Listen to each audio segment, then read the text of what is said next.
A Presidente da Assembleia Legislativa da Madeira defendeu hoje que a autonomia regional não pode ficar cristalizada no tempo e tem de ser aprofundada em diálogo constante e leal com a República.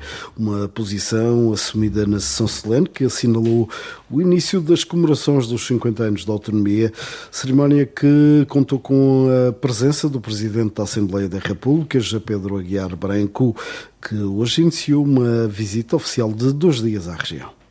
Se muito foi conquistado, há ainda muito a conquistar. A autonomia, como obra viva e dinâmica que é, não pode ficar cristalizada no tempo. Impõe-se aprofundá-la, ajustá-la a novos desafios e dotá-la dos instrumentos adequados a uma governação eficaz e plena. É neste contexto que se revela urgente avançar com uma revisão constitucional que reflita a maturidade alcançada. O Estado verdadeiramente unitário só se fortalece quando respeita em plenitude a diversidade das suas partes. Não menos premente é a revisão da Lei das Finanças Regionais. A Madeira não pode continuar dependente de um modelo que, em vez de promover o desenvolvimento, muitas vezes até o condiciona.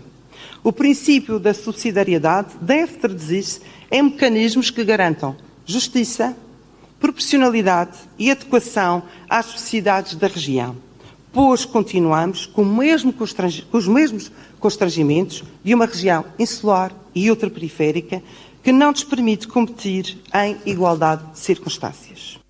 Para além de defender a revisão da Constituição e da Lei de Finanças Regionais, a Presidente da Assembleia Legislativa também pede mexidas no Estatuto Político-Administrativo da região, numa cruzada que se faz com a República. O mesmo se diga do Estatuto Político-Administrativo da região. Esta Carta de Identidade precisa de ser atualizada para responder às exigências de um novo tempo.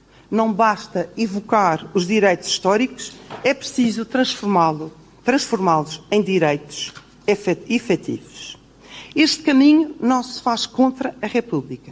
Faz-se em diálogo constante e leal. Neste caso particular, com o Parlamento que Vossa Excelência muito condignamente preside. E é nesta convergência de vontades que devemos perspectivar o futuro. A Assembleia Legislativa e a Assembleia da República, lado a lado, em respeito mútuo, mas também em determinação conjunta, para que os próximos tempos sejam de afirmação plena do nosso projeto autonómico.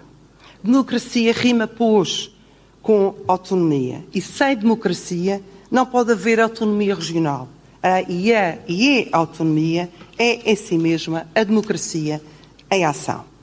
Num discurso centrado no valor histórico da autonomia, Rubina Leal recordou os progressos alcançados pela região nas últimas décadas, graças às conquistas alcançadas.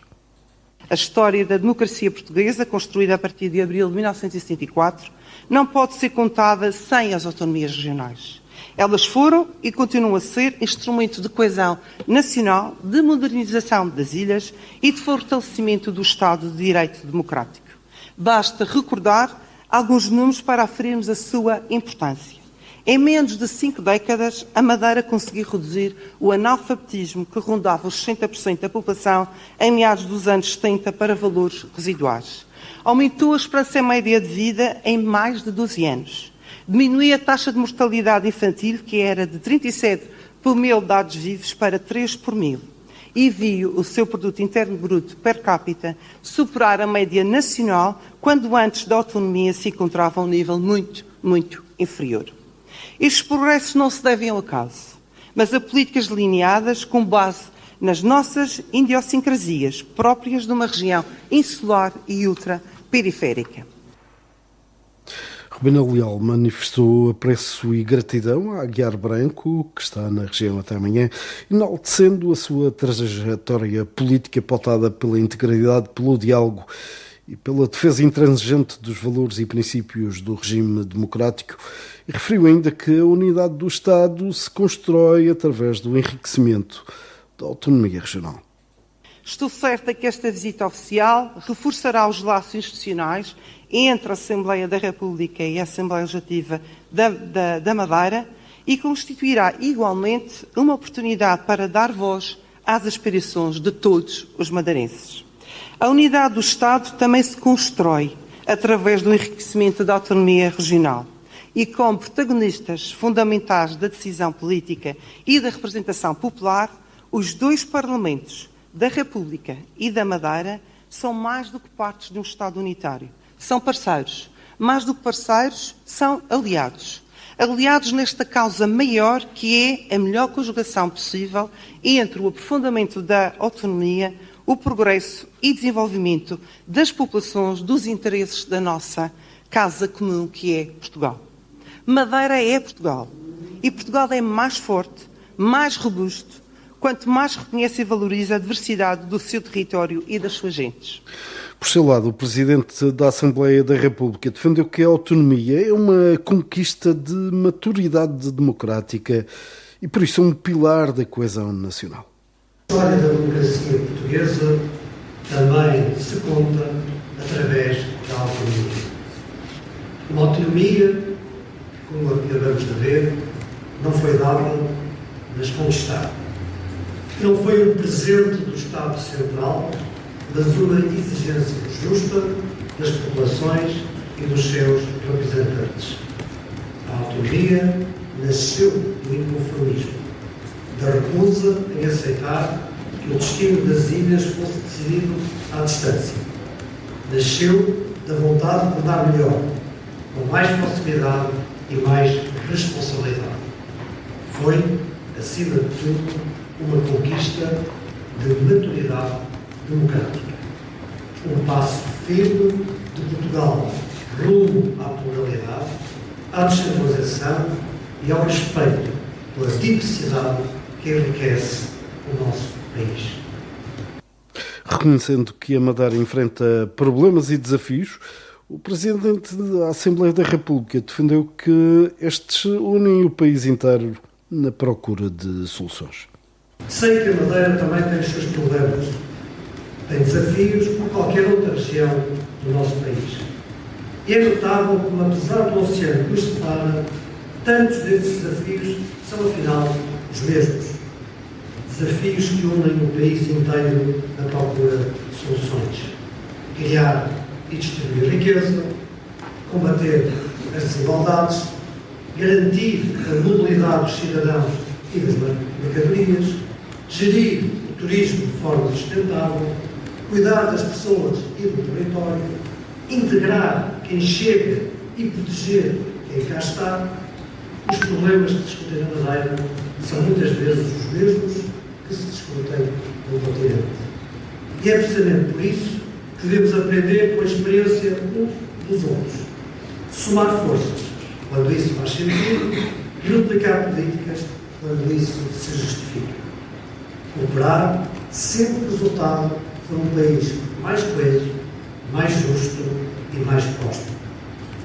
Aguiar Branco garantiu que a Assembleia da República irá associar-se às comemorações dos 50 anos da autonomia, com várias iniciativas ao longo do próximo ano. O Presidente da Assembleia da República vai encontrar-se com o Presidente do Governo Regional amanhã, pelas 12 horas, na Quinta Vigia.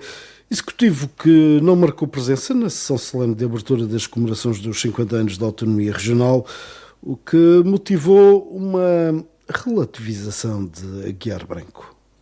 Não estou surpreendido, nem estou nem deixo de estar. Seguramente não atribuo, eu pessoalmente, nenhuma razão principal em relação quer às comemorações, quer à minha pessoa, quer à importância da relação entre a região autónoma da Madeira e a República. Na conversa com os jornalistas, o Presidente da Assembleia da República também revelou qual será a sua postura em relação aos dossiês pendentes da Madeira. Não é o Presidente da Assembleia da República que tem o poder para o declarar. Depende dos deputados e dos grupos parlamentares. E, como é óbvio, eu posso sensibilizar, como faço muitas vezes para muitas matérias, nomeadamente quando tenho conhecimento da importância que elas têm para ou as instituições ou para as regiões, e isso faço, mas o impulso final é dos grupos parlamentares e dos deputados. Eu, como é óbvio, estou atento, faço, como se costuma dizer, a minha influência de magistratura, isso faço com certeza, porque para isso até é muito importante estas visitas que nos permitem ter um contacto mais direto e próximo e, portanto, ter uma sensibilidade ainda mais apurada em relação à importância que estes temas têm, mas o impulso final é dos grupos parlamentares e dos deputados, em qualquer uma das matérias, inclusive da Constitucional. A sessão realizada no Salão Nobre da Assembleia Legislativa incluiu ainda a apresentação pública do livro Apontamentos do Quotidiano Madeirense, de António Ribeiro Marques da Silva, com intervenções de Marcelino de Castro e também de Paulo Miguel Rodrigues, da Universidade da Madeira. Foram divulgadas as primeiras estatísticas sobre o sector das rentacar na região, uma publicação que dá conta que no primeiro semestre deste ano o negócio rendeu mais de 17 milhões de euros. Não se sabe quanto rendia antes este sector, mas os dados da Direção Regional de Estatística são inequívocos.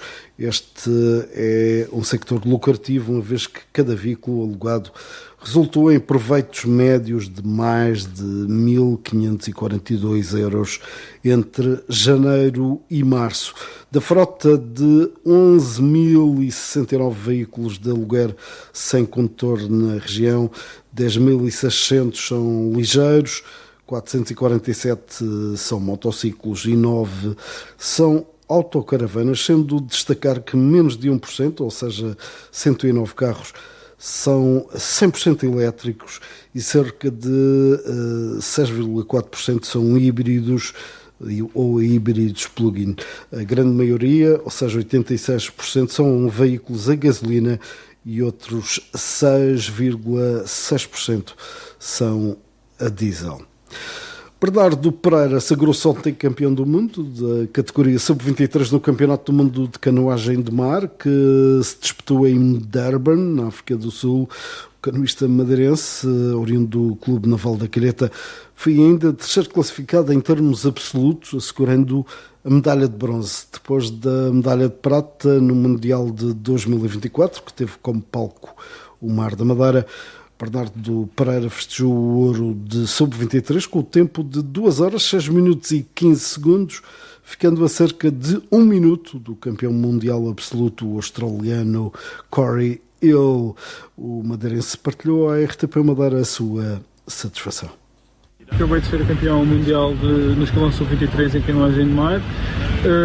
Foi aqui em Durban, na África do Sul. Foi uma prova super disputada do início ao fim, com nomes muito bons do mundo inteiro. Penso que estavam cá todos os atletas de topo no nosso desporto, e consegui ainda o terceiro lugar à geral, e estes dois resultados combinados deixam-me muito feliz. A minha e a equipa com que nós estamos a trabalhar já há vários anos. O nosso objetivo era este, e agora o objetivo passa por manter e melhorar a classificação à geral. Quantos quilómetros é que tinha a prova? 34 km. Convém referir, são 34 km, não são 10 nem 20, são 34. 2 horas e 9. Exatamente.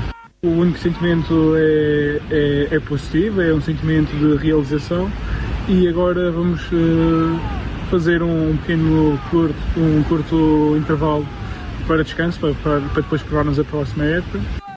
A conquista de Bernardo Pereira motivou várias notas de congratulação, nomeadamente da Câmara Municipal da Calheta, da Assembleia Legislativa da Madeira e também do PSD.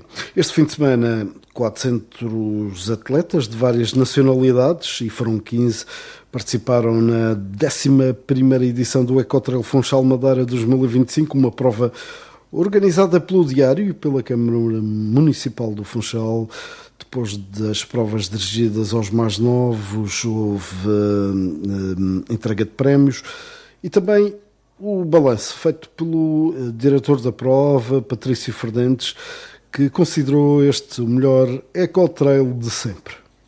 Balanço extremamente positivo. Aliás, atrevo-me a dizer que foi a melhor edição de sempre do ecotrail, numa vertente global. Já tivemos eventualmente edições do campo desportivo com mais competitividade em termos de atletas, mas em termos globais, acho que foi um projeto all-in-one, melhor conseguido até à data.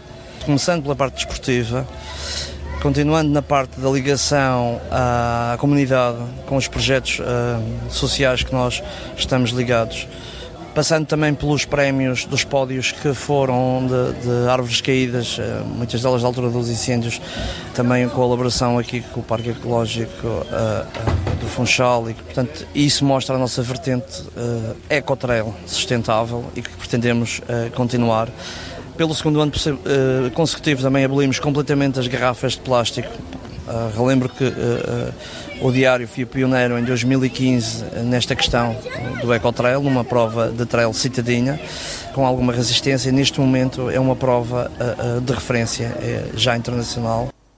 E uma prova que terá uma próxima edição, porventura sem viaturas combustível, serão viaturas elétricas, aquelas que estarão no apoio à prova.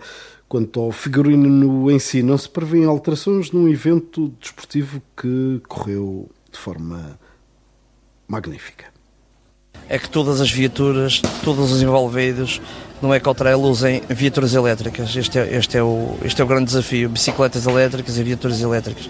E vamos abrir a questão do voluntariado e da colaboração à comunidade, e acho que mais uma vez é um modo de unirmos a parte social, a parte ecológica, a parte da comunidade. Pode haver uma outra alteração, mas de forma geral acho que uma das grandes características vencedoras desta edição foi mesmo os percursos simples, zonas lindas, e penso que esta fórmula de partida do centro da Arriaga de 60 km, 45 km partida de uma zona mais alta, neste caso do estado da Madeira, e depois a outra partida de 30 km do Parque Ecológico do Funchal, que também com a colaboração da Câmara do Funchal, e depois no Pico dos Barcelos, os 15 km, são os grandes vencedores desta edição. O Ecotrail Funchal Madeira 2025, nesta sua 11ª edição, contou com cerca de 400 participantes. O Marítimo perdeu ontem na visita à Vila Nova de Gaia. A partida da jornada 8 da 2ª Liga terminou com a vitória do Porto B por 1-0. Foi a primeira vitória dos portistas na presente temporada, que viu esta conquista reforçada com os jogadores do plantel principal. O resultado permite mesmo que saiam do fundo da tabela classificativa. Já o Marítimo perdeu a oportunidade de passar já para a liderança da prova, já que continua assim no terceiro lugar do campeonato. O treinador Vítor Matos lamenta a má entrada no jogo. Acho que não entramos com nem a intensidade, nem o caráter que normalmente costumamos ter. Acho que os primeiros 15 minutos estivemos muito mais frágeis em termos de organização, com menos contundência, com menos agressividade, com menos qualidade em termos ofensivos também. Isso fez o Porto ganhar alguma confiança. Numa outra transição, trazer-nos algum desconforto, acabam por marcar. A partir daí, boa reação, acho que reagimos muito bem, tomamos conta do jogo, conseguimos entrar muitas vezes dentro da área, mas falta-nos o último momento, falta-nos um bocadinho mais de remate, um bocadinho mais de definição, um bocadinho mais de qualidade no último momento, e isso faz-se sentir no resultado. A partir daí, segunda parte, muito terreno a começar a ficar muito pesado, muita chuva, faz com que o jogo fique mais lento, muitas faltas, e o ritmo baixa e fica o jogo muito mais dividido, se quisermos dizer assim. Contudo, eu acho que nós fizemos um jogo, se calhar não para ganhar, mas também para não perder. Porto B cedo construiu a vitória, fruto de uma infelicidade de Rodrigo Borges, que introduziu a bola na própria baliza. Sem dúvida que não era o resultado que pretendíamos. Penso que não entramos da melhor forma na partida. O Porto B aproveitou. A partir daí reagimos, tentámos e fomos à procura do golo, não conseguimos. Agora é trabalhar durante esta semana já a pensar no próximo jogo, porque queremos dar uma resposta. Marítimo a marcar passo na 2ª Liga.